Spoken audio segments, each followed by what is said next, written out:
PKR கட்சியின் துணைத் தலைவர் ரவிஜி ரம்லி உட்கட்சி தேர்தலுக்கு முன்னதாக தனது விருப்பமான வேட்பாளர் பட்டியலை வெளிப்படையாக அறிவித்ததற்காக கட்சியின் மத்திய தேர்தல் குழுவிலிருந்து கடுமையான எச்சரிக்கையை பெறுவார் என்றும், விருப்பமான வேட்பாளர்களின் பட்டியலை வெளியிடும் ரவிஜியின் நடவடிக்கை கட்சியின் 2025 தேர்தல் வழிகாட்டுதல்களை மீறுவதாகவும் தேர்தல் குழு தலைவர் டாக்டர் ஜலிகா முஸ்தபா தெரிவித்துள்ளார். எந்த ஒரு வகையான சுய பிரச்சாரத்திற்கு எதிராகவும் நடவடிக்கை எடுப்போம் என்று மத்திய தலைமைத்துவ மன்ற அளவில் தெளிவுபடுத்தி உள்ளதாக அவர் கூறினார். இப்போதைக்கு தேர்தல் குழு சம்பந்தப்பட்டவர்களுக்கு கடுமையான எச்சரிக்கையை வெளியிடும் என்றும், பின்னர் புகார் கட்சியின் ஒழுங்குமுறை குழுவிற்கு பரிந்துரைக்கப்படும் என்றும் அவர் கூறினார். மொத்தம் 12 வேட்பாளர்களில் 4 உதவி தலைவர் பதவிகளுக்கு தனக்கு விருப்பமான வேட்பாளர்களை பெயரிட்டு ரவிஜி ஒரு பேஸ்புக் பதிவை வெளியிட்டிருந்தார் என்பது குறிப்பிடத்தக்கது. கட்டுப்பாட்டை இழந்த புரோட்டான் சாகா வாகனம் ஹைலக்ஸ் வாகனத்தை மோதி விபத்துக்குள்ளானதில் 2 முதியவர்கள் பலியானதுடன் மேலும் 5 படுகாயமடைந்தனர். நேற்று இரவு 8:19 மணிக்கு விபத்து குறித்து தகவல் கிடைத்ததும் 8 பேர் கொண்ட மீட்புப் படை அதிகாரிகளுடன் சம்பவ இடத்திற்கு விரைந்ததாக பேரா மாநில மீட்புத்துறை உதவி இயக்குனர் சபா ரோட்ஜி நோர் அமாட் தெரிவித்தார். ஜலான் கம்போங் கோலசலீம் சாலையில் சென்று கொண்டிருந்த புரோட்டான் சாகா வாகனம் எதிரில் வந்த ஹைலக்ஸ் வாகனத்தை மோதியதில் புரோட்டான் சாகா வாகனத்தில் இருந்த 73 வயது முதியவர்கள் உயிரிழந்ததாக தெரிவிக்கப்பட்டுள்ளது. அவர்களின் அடையாளம் காணப்பட்டுள்ளது என்றும், ஹைலக்ஸ் வாகனமோட்டி காயங்கள் இன்றி தப்பிய நிலையில் வாகனத்தில் இருந்த 4 வெளிநாட்டு சுற்றுப்பயணிகள் படுகாயம் அடைந்ததாகவும் அவர் கூறினார்.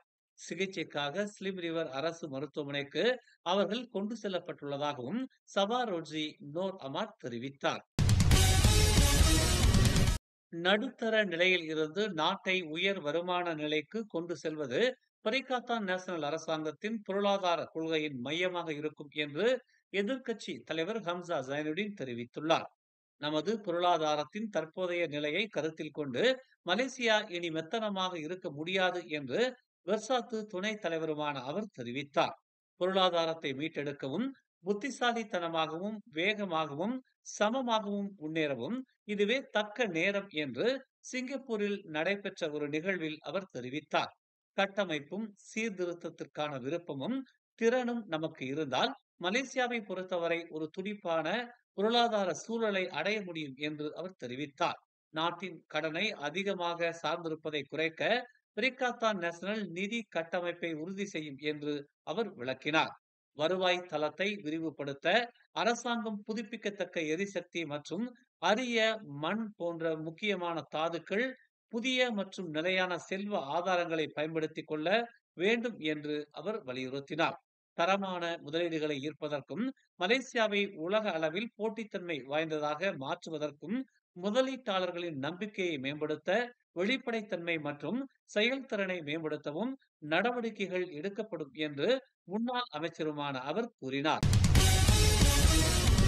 பாராங்கத்திகளுடன் உணவகத்தின் வாசலில் கும்பலாக கைகலப்பில் ஈடுபடும்படியான காணொளி சமூக வலைதளங்களில் பரவியதை அடுத்து கைகலப்பில் ஈடுபட்ட 19 பேரை காவல்துறையினர் கைது செய்திருப்பதாகவும், கைது செய்யப்பட்டவர்களில் 13 வயது சிறுவனும் ஒருவர் என்றும் இஸ்கண்டர் புத்ரி மாவட்ட காவல்துறை தலைவர் எம் குமரேசன் இன்று ஒரு அறிக்கையில் தெரிவித்துள்ளார். இச்சம்பவம் கடந்த சனிக்கிழமை அதிகாலை 12:40 மணிக்கு ஸ்கூடாய் தமான் முத்தியாரா மாஸ் குடியிருப்பு பகுதியில் உள்ள ஓர் உணவகத்தில் நிகழ்ந்ததாக அவர் கூறினார்.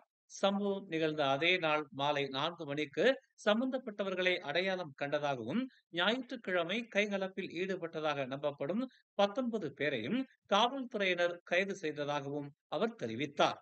கைது செய்யப்பட்டவர்கள் 13 முதல் 49 வயதுக்கு உட்பட்டவர்கள் என முதற்கட்ட விசாரணையில் தெரிய வந்துள்ளதாகவும், 6 பேர் முந்தைய குற்றங்களுக்காக தேடப்பட்டு வந்த நிலையில் 19 பேரும் மே 24ஆம் தேதி வரை 7 நாள் விசாரணை காவலில் வைக்கப்பட்டிருப்பதாகவும் எம் குமரேசன் விளக்கமளித்தார்.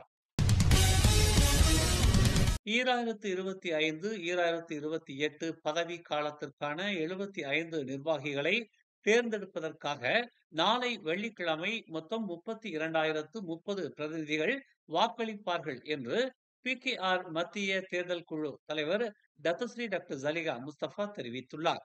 9029 பிரதிநிதிகள் நேரடியாக வாக்களிப்பார்கள் என்றும் மீதமுள்ளவர்கள் இணையம் வழி வாக்களிப்பார்கள் என்றும் அவர் கூறினார். காலை 8 மணி முதல் மாலை 5 மணி வரை நடைபெறும் கட்சி தேர்தல்களில் 75 பதவிகளுக்கு 251 வேட்பாளர்கள் போட்டியிடுவதாக டாக்டர் ஜலீகா தெரிவித்தார்.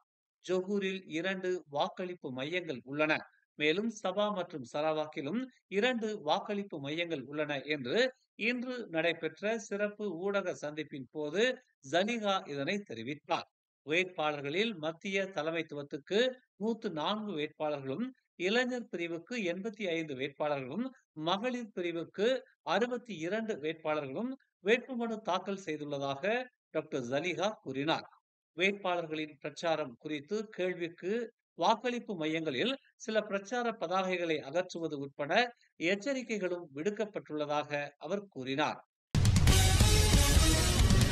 மரக்கட்டைகளை ஏற்றிச் சென்ற லாரி கட்டுப்பாட்டை இழந்து சாலையோர கடையையும் 2 வாகனங்களையும் பள்ளி சுவற்றையும் மோதி விபத்தை ஏற்படுத்தியது. பிற்பகல் 2 மணி அளவில் உலு பெசூட் சாலையில் இந்த விபத்து நிகழ்ந்ததாக பெசூட் மாவட்ட காவல்துறை தலைவர் அசாமுடீன் அமாட் தெரிவித்தார். இந்த விபத்தில் 2 வாகனங்களும் சாலையோரத்தில் இருந்த ஒரு கடையும் சேதமடைந்த நிலையில் எந்த ஓர் உயிரிழப்பும் ஏற்படவில்லை என்று அசாமுடீன் அமாட் விளக்கமளித்தார். ரத்த அழுத்தத்தின் காரணமாக லாரி ஓட்டுநர் மயங்கியதால் லாரி கட்டுப்பாட்டை இழந்து விபத்துக்குள்ளானதாக முதற்கட்ட விசாரணையில் தெரிய வந்துள்ளது. சம்பந்தப்பட்ட 48 வயது லாரி ஓட்டுநர் மயங்கிய நிலையில் லாரியில் இருந்து பொதுமக்களால் மீட்கப்பட்டதாகவும் மீட்புத்துறை உதவியுடன் பெசூட் அரசு மருத்துவமனையில் சிகிச்சைக்காக அனுமதிக்கப்பட்டிருப்பதாகவும் அசாமுடீன் அமாட் கூறினார். சிகிச்சைக்கு பின்னர் சம்பந்தப்பட்ட லாரி ஓட்டுநரிடம் விசாரணை மேற்கொள்ளப்படும் என்று தெரிவிக்கப்பட்டுள்ளது. PKR கட்சியின் 2025 தேர்தல் என்பது கட்சிக்குள் நடக்கும் போட்டியே தவிர அமைச்சரவை மாற்றம் தொடர்பானது அல்ல என்று பிரதமர் டதஸ்ரீ அன்வார் இப்ராஹிம் தெளிவுபடுத்தினார். பதவிகளுக்கு நடைபெறும் கட்சி நிலையிலான போட்டி கட்சியை வலுப்படுத்துவதற்கு ஒரு செயல்முறையாக இருக்க வேண்டும் என்று PKR தலைவருமான அவர் கூறினார். மற்றவர்களின் விருப்பங்களை நாம் தடுக்க முடியாது என்றும் அது அவரவர் விருப்பம் என்றும் அன்வார் தெரிவித்தார். அமைச்சரவையில் எந்த மாற்றங்களையும் செய்யும் திட்டம் தம்மிடம் இல்லை என்று நேற்று இரவு ஸ்ரீ பிரடானா வளாகத்தில் உள்ளூர் மற்றும் அனைத்துலக ஊடகங்களின் தலைமை ஆசிரியர்கள் உடனான விளக்கமளிப்பு நிகழ்வுக்கு பிறகு செய்தியாளர்கள் மத்தியில் அவர் இதனை தெரிவித்தார். நடைபெறும் PKR கட்சி தேர்தலில் தோல்வி அடைந்தால் அமைச்சரவையில் தனது பதவியை கைவிட தயாராக இருக்கும் PKR கட்சியின் துணைத் தலைவரும் பொருளாதார அமைச்சருமான டத்தஸ்ரீ ரவிசி ரம்லியின் நோக்கம் குறித்த கேள்விக்கு பதிலளிக்கையில் அன்வார் இவ்வாறு தெரிவித்தார். PKR தேர்தலில் துணைத் தலைவர் பதவிக்கு ரவிசிக்கும் நூருல் இசா அன்வாருக்கும் இடையே நேரடி போட்டி நிலவுகிறது. உள்கட்சியின் போட்டியில் காணப்படும் மோதலை நேர்மறையாக பார்க்கப்பட வேண்டும் என்றும் நாட்டில் அரசியல் நிலைத்தன்மையின் எந்த கூறுகளையும் அது பிரதிபலிக்கவில்லை என்றும் அன்வார் தெரிவித்தார்.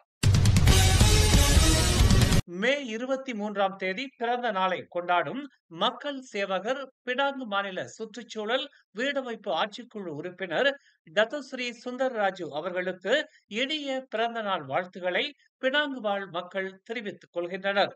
பல வருடங்களாக வீடில்லாமல் தவித்து வந்த குடும்பங்களுக்கு அதற்கான ஏற்பாடுகளை செய்து வெற்றி கண்டவர். மாணவர்களின் கல்வி தொடர்பான விவகாரங்களுக்கு உடனுக்குடன் தீர்வு கண்டு மக்களின் மனமறிந்து நடப்பவர்.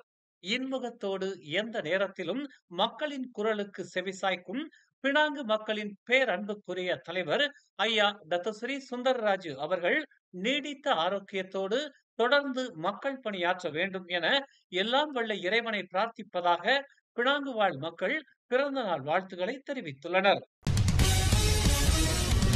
மேலும் செய்திகளை தெரிந்து கொள்ள தமிழ் மலர் நாளிதழை பாருங்கள். எங்களோடு இணைந்திருக்க மலர் டிவியை பதிவு செய்து கொள்ளுங்கள். உறவுகள் மகிழ்ந்திட விருப்பம் மற்றும் பகிர்வு சேவையை சொடுக்கிடுங்கள்.